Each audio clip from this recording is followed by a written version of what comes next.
నమస్కారం వార్తలకు స్వాగతం నేను రజిత ముందుగా ముఖ్యాంశాలు ప్రధాని మోదీకి ఘన అత్యున్నత పురస్కారం ప్రదానం ఇరు దేశాల మధ్య 4 కీలక ఒప్పందాలు శాంతియుత ప్రపంచమే భారత్ ఆకాంక్షన్న మోదీ కాంగ్రెస్ లోని రగడపై దృష్టి పెట్టిన మీనాక్షి నటరాజన్ భేటీ అయ్యి వివరణ ఇచ్చుకున్న కొండా సురేఖ దంపతులు పార్టీ లైన్ దాటబోమని ఏఐసీసీ ఇన్ఛార్జికు స్పష్టీకరణ రాష్ట్రంలో బీజేపీ అధికారంలోకి రావడమే లక్ష్యమన్న ఎన్ రామచంద్రరావు పార్టీని క్షేత్రస్థాయి నుంచి బలోపేతం చేస్తారన్న బీజేపీ రాష్ట్ర అధ్యక్షుడు స్థానిక సంస్థలు మున్సిపల్ ఎన్నికల్లో గెలుస్తామని ధీమా తెలంగాణకు కాళేశ్వరమే జీవధార అన్న కవిత గోదావరి జలాలను పూర్తి స్థాయిలో వినియోగంలోకి తేవాలని డిమాండ్ సిగాచి పరిశ్రమను సందర్శించనున్న నిపుణుల కమిటీ ఘటనా స్థలంలో కొనసాగుతున్న సహాయక చర్యలు వర్షంతో ఆలస్యమవుతున్న శిథిలాల తొలగింపు మాలీలో 3 భారతీయులు కిడ్నాప్ ధృవీకరించిన విదేశాంగ శాఖ సురక్షితంగా తిరిగి వచ్చేలా చర్యలు తీసుకుంటున్నట్లు వెల్లడి రాష్ట్ర వ్యాప్తంగా కుండపోతగా వర్షాలు 3 జిల్లాల్లో అత్యధిక వర్షపాతం నమోదు మరో 2 రోజుల పాటు వర్ష సూచన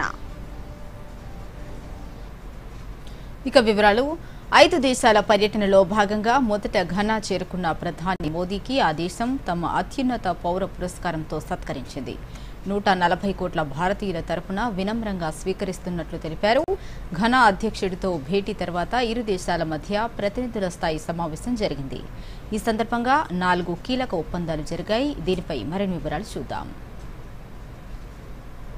5 దేశాల పర్యటనకు శ్రీకారం చుట్టిన ప్రధానమంత్రి నరేంద్ర మోదీ మొదటగా ఆఫ్రికా దేశం ఘనాకు చేరుకున్నారు ఘనా రాజధాని అక్రాలోని కొటాకా అంతర్జాతీయ విమానాశ్రయానికి చేరుకున్న ప్రధాని మోదీకి ఘన స్వాగతం లభించింది ఘనా అధ్యక్షుడు జాన్ ద్రమాని మహమా స్వయంగా విమానాశ్రయానికి వచ్చి మోదీకి ఆత్మీయ స్వాగతం పలికారు అనంతరం ప్రధాని మోదీకి విమానాశ్రయంలో రెడ్ కార్పెట్ స్వాగతం లభించింది ఘనా సాయుధ బలగాల గౌరవ వందనం స్వీకరించారు ఘనా దేశ అధ్యక్ష భవనంలో ఆ దేశ నేతలతో భేటీ అయ్యారు ఆ తర్వాత ప్రధాని మోదీ హోటల్కు చేరుకున్నారు అక్కడ ప్రవాస భారతీయులు పెద్ద సంఖ్యలో ప్రధాని మోదీకి జాతీయ జెండాలతో స్వాగతం పలికారు మోదీ మోదీ నినాదాలతో హోరెత్తించారు వారితో ముచ్చటిస్తూ ఆటోగ్రాఫ్లు ఇస్తూ ప్రధాని మోదీ ముందుకు కదిలారు ఘనా చిన్నారుల సంస్కృత శ్లోకం ప్రధాని మోదీని ఆకట్టుకుంది ఘనా ఉపాధ్యక్షురాలు జానేనన్నా ఓపోకుతో ప్రధాని మోదీ భేటీ అయ్యారు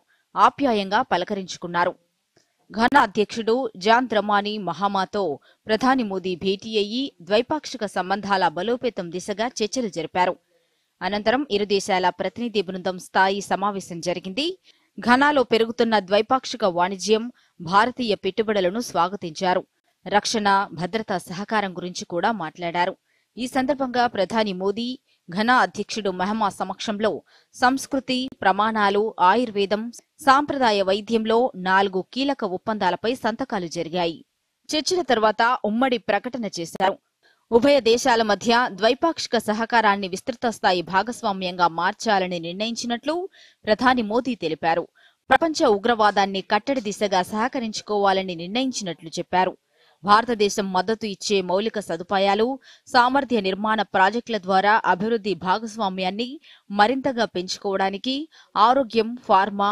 యూపీఐ నైపుణ్య అభివృద్ధిలో నైపుణ్యాన్ని అందిపుచ్చుకోవడానికి కట్టుబడి ఉన్నట్లు ఘనా అధ్యక్షుడు మహమ్మా చెప్పారు आज राष्ट्रपति जी और मैंने हमारी द्विपक्षीय साझेदारी को कॉम्प्रिहेंसिव पार्टनरशिप का रूप देने का निर्णय लिया घाना के राष्ट्र निर्माण की इस यात्रा में भारत केवल एक सहयोगी नहीं बल्कि एक सहयात्री है फिनटेक के क्षेत्र में भारत यूपीआई डिजिटल पेमेंट का अनुभव घाना के साथ साझा करने के लिए तैयार है The Memorandum of Understanding between the Institute of Traditional and Alternative Medicine and the University of Health and Allied Sciences in Ho, Ghana and the Institute of Teaching and Research in Ayurveda, Ministry of Ayush, Government of India. తర్వాత అధ్యక్షుడు మహమా ప్రధాని మోదీకి విందు ఇచ్చారు. ఈ సందర్భంగా ఆ దేశ అత్యున్నత పురస్కారం order of the star of ఘనాతో సత్కరించింది.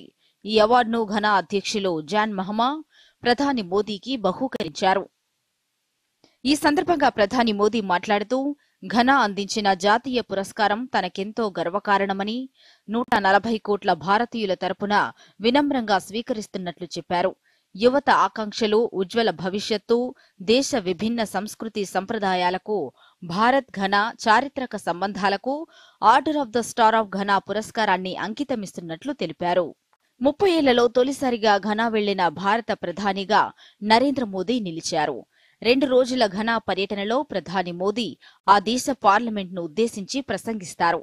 ప్రధాని మోదీ పర్యటన సందర్భంగా ఆ దేశ రాజధాని అక్రాలో భారీగా స్వాగత ఏర్పాట్లు చేశారు. ప్రధాని మోదీ ఫోటోతో హోర్డింగులు పెట్టారు. Bureau report, Doordarshan news.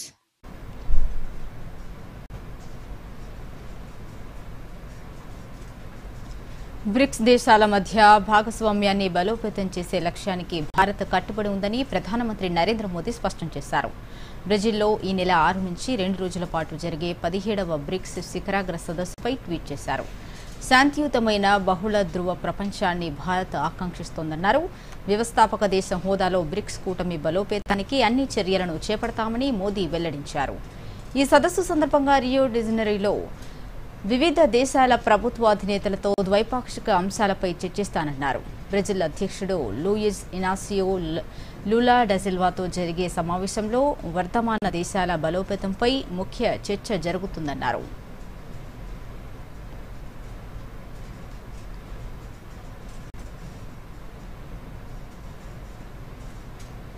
తెలంగాణలో వచ్చే అసెంబ్లీ ఎన్నికల్లో అధికారంలోకి రావడమే ప్రధాన లక్ష్యంగా పనిచేస్తామని బీజేపీ రాష్ట్ర నూతన అధ్యక్షుడు రామచంద్రరావు తెలిపారు. అధ్యక్షుడిగా ఎన్నికైన తర్వాత దూరదర్శన్తో ఆయన మాట్లాడారు. రాష్ట్రంలో బీఆర్ఎస్, కాంగ్రెస్ పార్టీలపై ప్రజలకు నమ్మకం పోయిందని, తెలంగాణ ప్రజలకు ప్రత్యామ్నాయంగా బీజేపీ కనిపిస్తోందన్నారు. బీజేపీ అందిస్తున్న సుపరిపాలన ప్రజలను తమకు దగ్గర చేసిందని ఆయన వివరించారు. ఇక రాష్ట్ర వ్యాప్తంగా బీజేపీని క్షేత్రస్థాయి నుంచి బలోపేతం చేస్తామని చెప్పారు. వచ్చే స్థానిక, మున్సిపల్ ఎన్నికల్లో బీజేపీ మెజారిటీ స్థానాలు గెలవడం సాధ్యమన్నారు. పార్టీలో పనిచేసే వారికి పెద్దపీట వేస్తామని రామచంద్రరావు వివరించారు.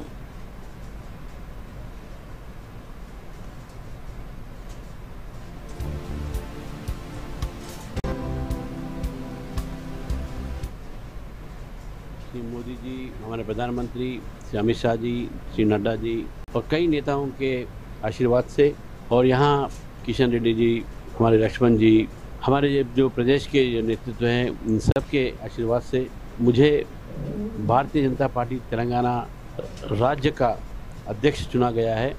और मैं समझता हूँ कि ये जो दायित्व मुझे दिया गया है, ये दायित्व मेरे लिए एक बहुत बड़ी चैलेंज है।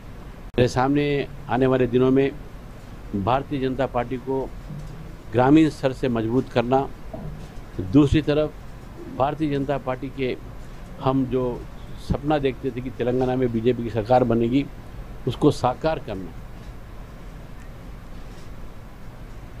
సంగారెడ్డి జిల్లా పాసుమైలారం ప్రమాద ఘటనపై ఏర్పాటు చేసిన 4 శాస్త్రవేత్తలతో కూడిన నిపుణుల కమిటీ ఈ రోజు అక్కడికి వెళ్లనుంది. మరి కాసేపట్లో సిగాచి పరిశ్రమను సందర్శించనుంది. ప్రమాదానికి గల కారణాలను అంచనా వేయనుంది. కాగా సిగాచి పరిశ్రమలో రియాక్టర్ పేలిన ఘటనలో 4 రోజులైన సహాయక చర్యలు కొనసాగుతున్నాయి. వర్షాల కారణంగా శిథిలాల తొలగింపు ఆలస్యమవుతోంది. భవన శిథిలాల కింద 20 మంది వరకు చిక్కుకుని ఉంటారని భావిస్తున్నారు. రంగంలోకి దిగిన రెస్క్యూ సిబ్బంది 8 మృతదేహాలను వెలికితీసింది.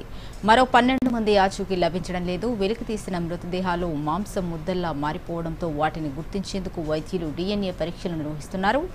ఈ ప్రమాదంలో ఇప్పటివరకు 18 మంది కార్మికుల మృతదేహాలు గుర్తించిన అధికారులు వారి కుటుంబ సభ్యులకు అప్పజెప్పి స్వస్థలాలకు తరలించారు.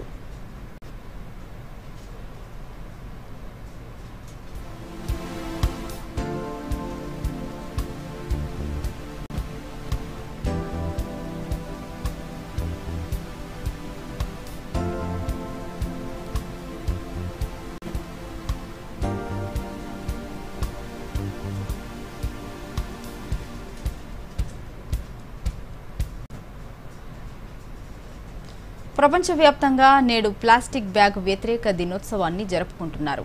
ప్లాస్టిక్ బ్యాగుల వలన కలిగే నష్టాలపై ఆయా దేశాలు అవగాహన కార్యక్రమాలు చేపడుతున్నాయి. మన దేశంలో స్వచ్ఛ భారత్ పేరుతో 2019 నుండి ప్లాస్టిక్ను నివారించేందుకు కేంద్ర ప్రభుత్వం కృషి చేస్తోంది. ప్లాస్టిక్ బ్యాగుల వ్యతిరేక దినోత్సవానికి సంబంధించిన మరిన్ని వివరాలు ఇప్పుడు చూద్దాం. ప్రపంచవ్యాప్తంగా ప్లాస్టిక్ కాలుష్యాన్ని తగ్గించే లక్ష్యంతో ప్లాస్టిక్ వ్యతిరేక దినోత్సవం జరుపుకుంటారు. 2011లో స్పెయిన్లో ఈ రోజు మొదలైంది. ప్లాస్టిక్ వాడకం వల్ల పర్యావరణానికి కలిగే నష్టాన్ని గుర్తించి ప్రజల్లో అవగాహన కల్పించడానికి. ప్లాస్టిక్ కాలుష్యం సముద్రాలు, నదులు, అడవులను కలుషితం చేస్తూ జీవ వైవిధ్యాన్ని, మానవ ఆరోగ్యాన్ని హరిస్తోంది. విచ్ఛిన్నం కాని సింగిల్ యూజ్ ప్లాస్టిక్ నేల, నీటిని దెబ్బతీస్తుంది. ఇది భవిష్యత్తు తరాలకు పెను సవాలు. భారతదేశం సింగిల్ యూజ్ ప్లాస్టిక్ ను నిషేధించేందుకు 2019లో స్వచ్ఛ భారత్ కార్యక్రమంలో భాగంగా చర్యలు ప్రారంభించింది. 2022 నాటికి సింగిల్ యూజ్ ప్లాస్టిక్ పై పూర్తి నిషేధం అమల్లోకి వచ్చింది. సంచులు, బయోడిగ్రేడబుల్ ప్యాకేజింగ్ ను ప్రోత్సహిస్తూ ప్లాస్టిక్ బ్యాగులు, స్ట్రాలు, కప్పుల వాడకాన్ని తగ్గించేందుకు కేంద్ర ప్రభుత్వం కృషి చేస్తోంది. తెలంగాణలో హైదరాబాద్, వరంగల్ వంటి నగరాల్లో అవగాహన కార్యక్రమాలు, శుభ్రత డ్రైవ్లు నిర్వహిస్తున్నారు. స్థానిక సంస్థలు, విద్యా సంస్థలు ప్లాస్టిక్ ను నిషేధిద్దాం నినాదంతో ర్యాలీలు, వర్క్షాప్లు నిర్వహిస్తున్నాయి. సింగిల్ యూజ్ ప్లాస్టిక్ నిషేధంలో సవాళ్లు లేకపోలేదు. అవగాహన లోపం, ప్రత్యామ్నాయాల అధిక ధర, చిన్న వ్యాపారాల్లో అమలు కష్టాలు ప్రధాన సమస్యలు. గ్రామీణ ప్రాంతాల్లో ప్లాస్టిక్ బ్యాగులపై ఆధారపడటం, రీసైక్లింగ్ సౌకర్యాల కొరత కూడా అడ్డంకులు. పరిష్కారంగా ప్రభుత్వం రీసైక్లింగ్ యూనిట్లను పెంచడం, బయోడిగ్రేడబుల్ ఉత్పత్తులపై సబ్సిడీలు ఇవ్వడం, ప్రజలకు అవగాహన కల్పించడం చేస్తోంది. 3R సూత్రాలు రెడ్యూస్, రీయూజ్, రీసైకిల్ ను పాటించడం ద్వారా ప్లాస్టిక్ వాడకాన్ని తగ్గించవచ్చు. ప్లాస్టిక్ వ్యతిరేక దినోత్సవం కేవలం ఒకరోజు కార్యక్రమం కాదు, జీవన శైలిని మార్చే అవకాశం. ప్రతి వ్యక్తి చిన్న చర్యల ద్వారా సంచుల వాడకం, ప్లాస్టిక్ ను నివారించడం వంటివి అలవాటు చేసుకుంటే పర్యావరణాన్ని కాపాడవచ్చు. Bureau report, Doordarshan news.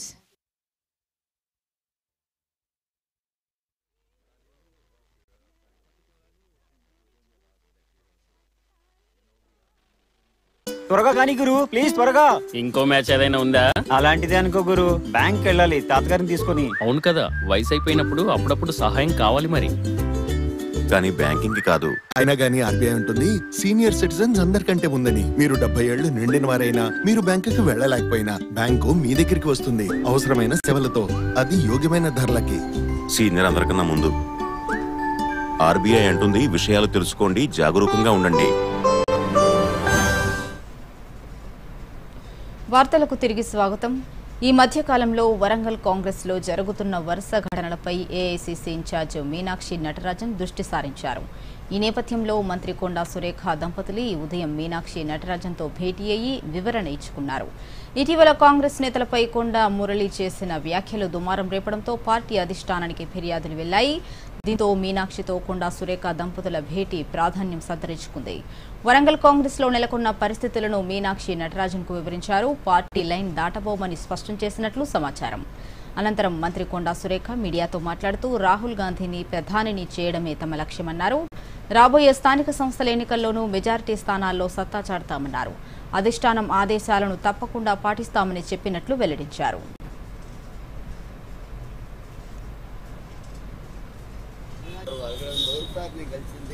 ఎందుకంటే మీ అందరికీ తెలుసు, నాకు గాంధీ భవన్ పోతే విద్యార్థులు ఇంతవరకు పోయిన విద్యార్థులు కూడా కలవలే.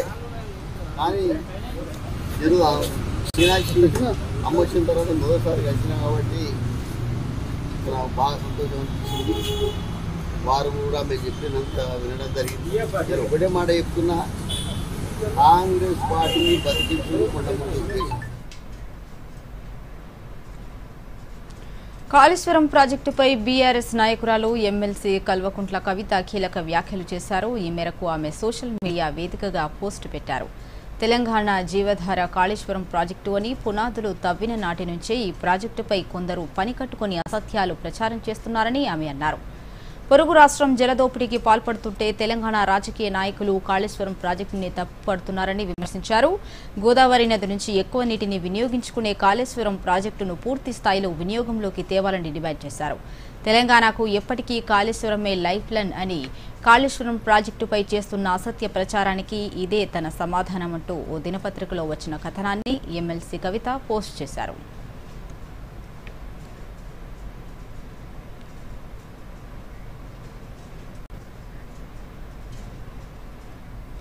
గత ప్రభుత్వ హయాంలో తిరుమల తిరుపతి దేవస్థానం బోర్డు అవినీతిమయమైందని బీజేపీ రాజ్యసభ సభ్యుడు కె లక్ష్మణ్ అన్నారు. ఈ ఉదయం వీఐపీ ప్రారంభ దర్శన సమయంలో తిరుమల శ్రీవారిని దర్శించుకున్న అనంతరం ఆయన మీడియాతో మాట్లాడారు. గతంలో జరిగిన అక్రమాలపై ప్రభుత్వం చర్యలు తీసుకోవాలన్నారు. ఈ మేరకు సీఎం చంద్రబాబుకు లేఖ రాయనున్నట్లు చెప్పారు. అక్రమాలకు పాల్పడిన వారిని కఠినంగా శిక్షించాలన్నారు.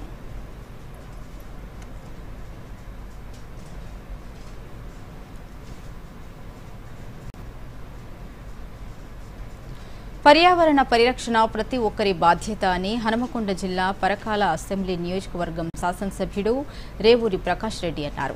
ఈ రోజు పరకాల నియోజకవర్గ పరిధిలోని ఓగ్లాపూర్ సైలాని బాబా దర్గాను సందర్శించుకున్న ఎమ్మెల్యే ఆ పరిసరాల్లో వన మహోత్సవంలో భాగంగా మొక్కలు నాటారు.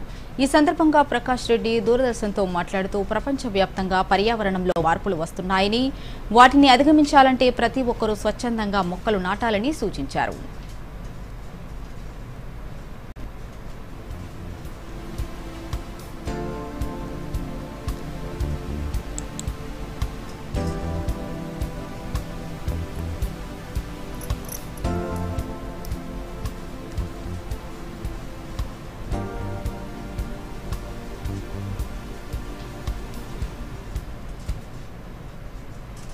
వర్షాకాలం ప్రారంభమైంది. ఈ టైంలో చెట్టు నాటడం అనేది చాలా అవసరం ఉంది. ఈరోజు ప్రపంచ స్థాయిలో కూడా పర్యావరణంలో ఎన్నో మార్పులు వస్తున్నాయి. మరి పర్యావరణ పరిరక్షణ అనేది మనందరి ప్రతి ఒక్క పౌరుడి యొక్క బాధ్యత. ఎక్కడ స్థలం కనబడ్డా అక్కడ చెట్లు పెట్టడము, అదేవిధంగా ప్రతి కుటుంబం కూడా వాళ్ళ ఇంట్లో ఉన్న సంఖ్య ఎంత అయితే ఉంటారో అంత సంఖ్య, అంటే 4 పిల్లలు ఉన్నాయి, 2 వీళ్ళున్నా, మొత్తం 4 కుటుంబ సభ్యులున్నా, మీ పరిధిలో కావచ్చు, మీ యొక్క ఇంటి చుట్టుపక్కల కావచ్చు. రంగారెడ్డి జిల్లా కాటేదాన్లో భారీ అగ్ని ప్రమాదం జరిగింది. కాటేదాన్లోని శివం రబ్బరు పరిశ్రమలో ఒకసారిగా మంటలు చెలరేగాయి.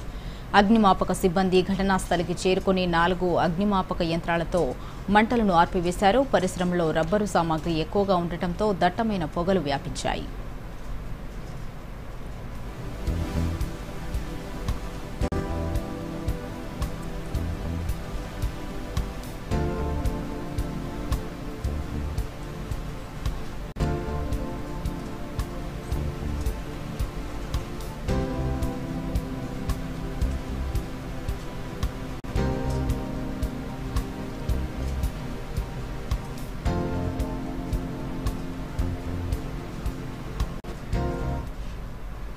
సూర్యాపేట జిల్లాలో పలు అభివృద్ధి కార్యక్రమాలతో పాటు సంక్షేమ పథకాల అమలు కొనసాగుతోంది.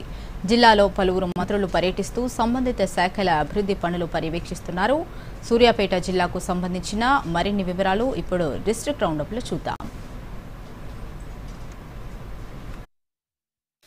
సూర్యాపేట జిల్లా హుజూర్ నగర్ నియోజకవర్గంలో కృష్ణానదిపై నిర్మించనున్న జోహార్ జాన్పాడ్ వద్ద ఎత్తిపోతల పథకాన్ని రాష్ట్ర భారీ నీటిపారుదల శాఖ పౌర సరఫరాల శాఖ మంత్రి ఉత్తమ్ కుమార్ రెడ్డి పరిశీలించారు.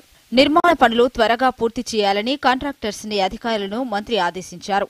కోదాడ మండలం రెడ్డికుంట వద్ద ముత్యాల బ్రాంచ్ కెనాల్ పనులను త్వరగా పూర్తి చేసి ప్రాంత రైతులకు ప్రయోజనం చేకూర్చాలని అధికారులకు ఆదేశించారు. రాష్ట్ర ప్రభుత్వం ఎన్నికల హామీలో భాగంగా ఇందిరమ్మ ఇండ్ల నిర్మాణం మొదటి దశగా లబ్దిదారులను ఎంపిక చేసి ఇల్లు నిర్మిస్తున్న లబ్దిదారుల గృహ సముదాయాలను రాష్ట్ర గృహ నిర్మాణ శాఖ పౌర సరఫరాల సంబంధాల శాఖ మంత్రి పొంగులేటి శ్రీనివాసరెడ్డి పరిశీలించారు. కోదాడ ఎమ్మెల్యే ఉత్తమ్ పద్మావతితో కలిసి మోతే మండలం విభలాపురంలో పర్యటించిన మంత్రి పొంగులేటి లబ్దిదారులతో మాట్లాడారు. అర్హత కలిగిన ప్రతి వ్యక్తికి ఇందిరమ్మ ఇంటి నిర్మాణం చేసే బాధ్యత ప్రభుత్వానిదని తెలిపారు. లద్దాఖ్ గాల్వాయి ఘర్షణలో వీర మరణం పొందిన పరమవీర చక్ర కల్నల్ సంతోష్ బాబు 5వ వర్ధంతి సందర్భంగా రిటైర్డ్ ఆర్మీ ఉద్యోగులు ఎన్సీసీ ఆధ్వర్యంలో ర్యాలీ నిర్వహించారు. జిల్లా కేంద్రంలో గల సంతోష్ బాబు విగ్రహానికి కుటుంబ సభ్యులతో కలిసి నివాళులర్పించారు.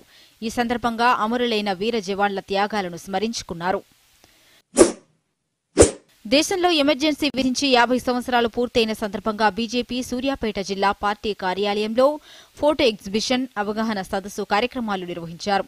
ముఖ్య అతిథిగా తెలంగాణ బీజేపీ అధికార ప్రతినిధి రాణి రుద్రమ హాజరయ్యారు. ఎమర్జెన్సీ పరిస్థితుల్లో పోరాటం చేసిన నాయకుల ధైర్యమే ప్రజాస్వామ్యానికి ఆధారమని రుద్రమ అన్నారు. అంతర్జాతీయ మాదక ద్రవ్యాల నిరోధక దినోత్సవ సందర్భంగా జిల్లా పోలీస్ శాఖ, వైద్య శాఖ ఆధ్వర్యంలో ర్యాలీ నిర్వహించి మాదక ద్రవ్యాల నిరోధానికి ప్రతి ఒక్కరూ కృషి చేయాలని ప్రతిజ్ఞ నిర్వహించారు. మానవాళి మనుగడపై తీవ్రమైన ప్రభావం చూపుతూ జీవితాలను విచ్ఛిన్నం చేస్తున్న మత్తు పదార్థాల పట్ల అవగాహన కలిగి ఉండి ప్రతి ఒక్కరూ బాధ్యతగా మత్తు పదార్థాలను నిరోధించడానికి కృషి చేయాలని ఈ సందర్భంగా అధికారులు పిలుపునిచ్చారు.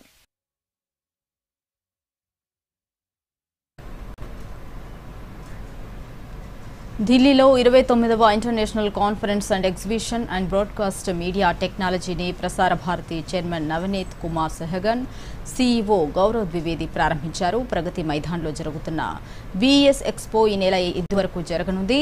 ప్రపంచవ్యాప్తంగా బ్రాడ్కాస్టింగ్ మీడియా టెక్నాలజీలో ఉన్న సంస్థలు, నిపుణులు తమ ఉత్పత్తులను, సేవలను ప్రదర్శిస్తారు.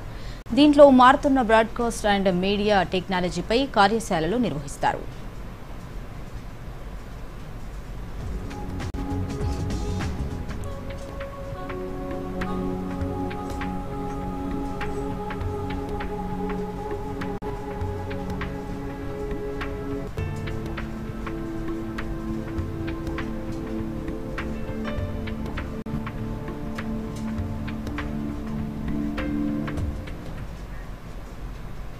కట్టుదిట్టమైన భద్రత మధ్య అమర్నాథ్ యాత్ర ప్రారంభమైంది. 5,880 మందికి పైగా భక్తుల తొలి బ్యాచ్ జమ్మూ నుంచి బయలుదేరింది. ఈ తెల్లవారుజామున 4:30 భగవతీ నగర్ బేస్ క్యాంప్కు చేరుకున్న జమ్మూ కాశ్మీర్ లెఫ్టినెంట్ గవర్నర్ మనోజ్ సిన్హా జెండా ఊపి యాత్రను లాంఛనంగా ప్రారంభించారు. తొలి బ్యాచ్లో 1,115 మంది మహిళలు, 31 మంది చిన్నారులు ఉన్నారు. 38 రోజుల ఈ యాత్ర నేటి నుంచి 2 మార్గాల్లో పహల్గాం, బాల్టాల్ ప్రారంభమై వచ్చే నెల 9తో ముగియనుంది. పహల్గాం ఉగ్రదాడి నేపథ్యంలో ఈసారి భద్రతను మరింత పటిష్టం చేశారు. రాజ్భవన్ పోలీస్ కంట్రోల్ రూమ్ నుంచి యాత్రను 24 గంటలు పర్యవేక్షిస్తామని ఎల్జీ సిన్హా చెప్పారు. యాత్రను ప్రారంభించే ముందు సిన్హా పూజలు నిర్వహించారు. ఈ సందర్భంగా ప్రాంగణమంతా హరహర మహదేవ్, భంపం పోలే నినాదాలతో మార్మోగింది.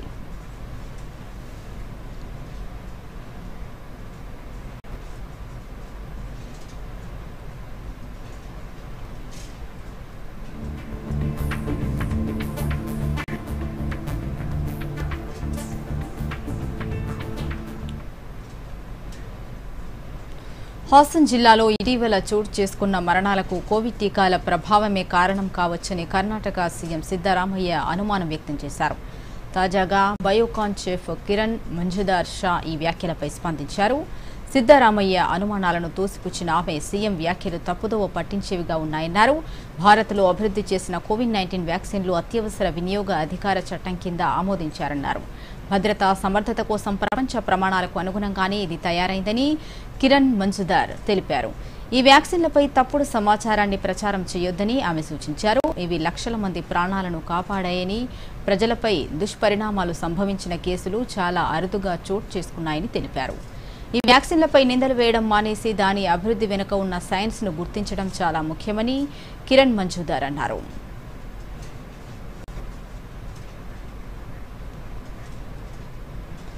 మాలీలో 3 భారతీయులు కిడ్నాప్కు గురయ్యారు. నిషేధిత ఉగ్రవాద సంస్థ అల్ ఖైదాతో సంబంధం ఉన్న ఉగ్రవాదులు ఈ దారుణానికి పాల్పడినట్లు తెలుస్తోంది.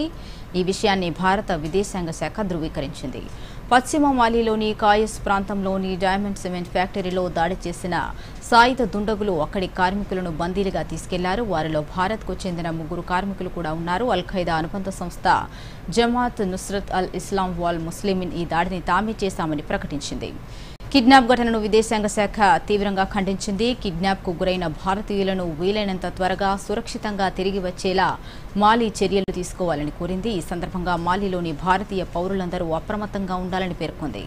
సాయం కోసం మన రాయబార కార్యాలయాన్ని సంప్రదించాలని సూచించింది.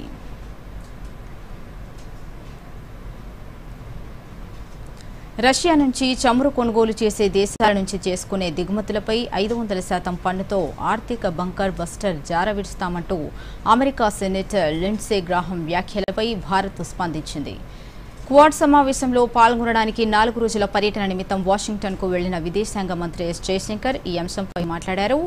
తమ ఆందోళనలను ఆ సెనేటర్తో ఇప్పటికే పంచుకున్నామని ఆయన పేర్కొన్నారు. ఆ బిల్లు వాస్తవ రూపం దాలిస్తే ఎదురయ్యే ఇబ్బందులపై తమకు అవగాహన ఉందని చెప్పారు. అమెరికా కాంగ్రెస్లో జరుగుతున్న పరిణామాలు భారత్ ప్రయోజనాలపై ప్రభావం చూపనుండటంతో వాటిని జాగ్రత్తగా గమనిస్తున్నామన్నారు.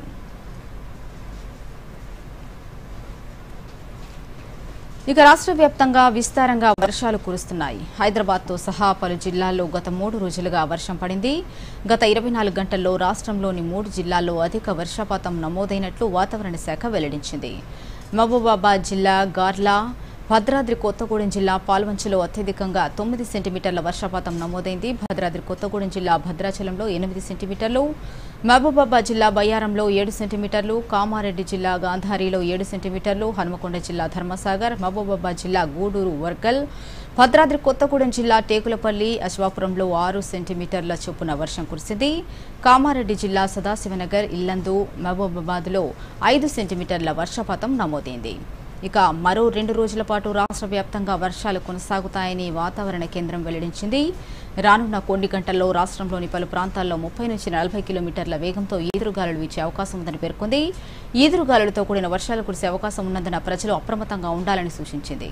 పలు జిల్లాలకు యెల్లో అలర్ట్ జారీ చేసింది. ఉరుములు, మెరుపులతో కూడిన వర్షం కురిసే అవకాశం ఉందని పేర్కొంది.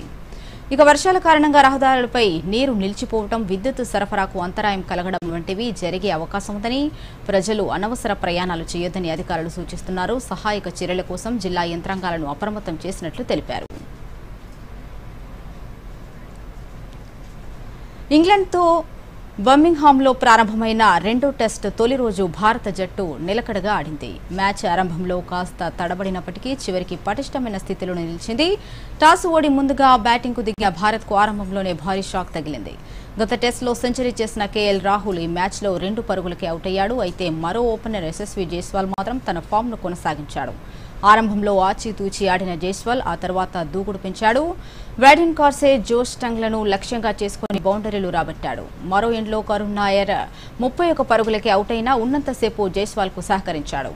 కరుణ్ స్ట్రైక్ రొటేట్ చేస్తుంటే జైస్వాల్ ఇన్నింగ్స్ ను చక్కదిద్దేందుకు ప్రయత్నించాడు. తొలి రోజు ఆట ముగిసే సమయానికి భారత్ 5 వికెట్లు కోల్పోయి 310 పరుగులు చేసింది. కెప్టెన్ గిల్ అజేయ శతకంతో కదం తొక్కడం, జైస్వాల్ 87 పరుగులతో రాణించడంతో 2వ టెస్టులో భారత్ శుభారంభం చేసింది. గిల్తో పాటు జడేజా 41 పరుగులతో క్రీజులో ఉన్నారు. టాప్ సీడ్ సబలెంకా వింబిల్డన్లో 2వ రౌండ్లోకి ప్రవేశించింది. కానీ ఆమెకు గట్టి ప్రతిఘటన తప్పలేదు. బుధవారం మహిళల సింగిల్స్ తొలి రౌండ్లో సబలెంకా 7-6, 6-4తో చెక్ క్రీడాకారిణి వజ్కోవాపై కష్టపడి గెలిచింది. సబలెంకా తొలి సెట్ను కోల్పోవడానికి 2 పాయింట్ల దూరంలో నిలిచింది. మరోవైపు భారీ అంచనాలతో బరిలోకి దిగిన ఫ్రెంచ్ ఓపెన్ ఛాంపియన్ కోకో గౌఫ్కు షాక్ తగిలింది. ఈ 2వ సీడ్ అమెరికా అమ్మాయి తొలి రౌండ్లోనే బోల్తా కొట్టింది. ఆమె 6-7, 1-6తో ఉక్రెయిన్కు చెందిన యాస్త్రెమ్స్కా చేతిలో ఓడిపోయింది. గాఫ్ 9 డబుల్ ఫాల్ట్లు, 29 అనవసర తప్పిదాలతో మూల్యం చెల్లించుకుంది. పురుషుల సింగిల్స్ లో 6వ సీడ్ నోవాక్ జోకోవిచ్ వింబిల్డన్ లో శుభారంభం చేశాడు. తొలి రౌండ్లో 6-1, 6-7, 6-2, 6-2తో ఫ్రాన్స్ ప్లేయర్ అలెగ్జాండర్ ముల్లెపై విజయం సాధించాడు. ఈ మ్యాచ్లో జోకోవిచ్ ఏకంగా 22 ఏసులు సంధించాడు. 3వ సెట్లో కడుపు నొప్పితో ఇబ్బంది పడ్డా వెంటనే కోలుకొని విజయం అందుకున్నాడు.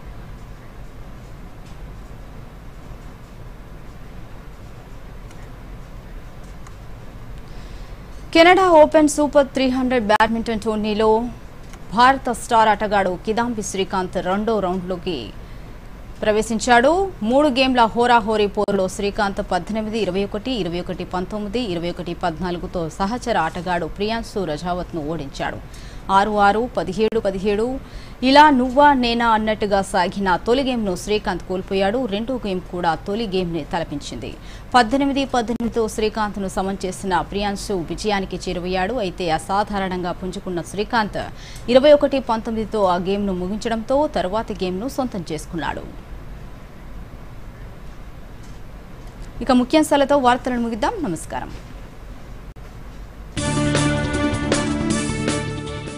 ప్రధాని మోదీకి ఘన అత్యున్నత పురస్కారం ప్రదానం. ఇరు దేశాల మధ్య 4 కీలక ఒప్పందాలు. శాంతియుత ప్రపంచమే భారత్ ఆకాంక్షన్న మోదీ. కాంగ్రెస్లోని రగడపై దృష్టి పెట్టిన మీనాక్షి నటరాజన్ భేటీ అయ్యి వివరణ ఇచ్చుకున్న కొండా సురేఖ దంపతులు. పార్టీ లైన్ దాటబోమని ఏఐసీసీ ఇన్ఛార్జికు స్పష్టీకరణ. రాష్ట్రంలో బీజేపీ అధికారంలోకి రావడమే లక్ష్యమన్న ఎన్ రామచంద్రరావు. పార్టీని క్షేత్రస్థాయి నుంచి బలోపేతం చేస్తానన్న బీజేపీ రాష్ట్ర అధ్యక్షుడు.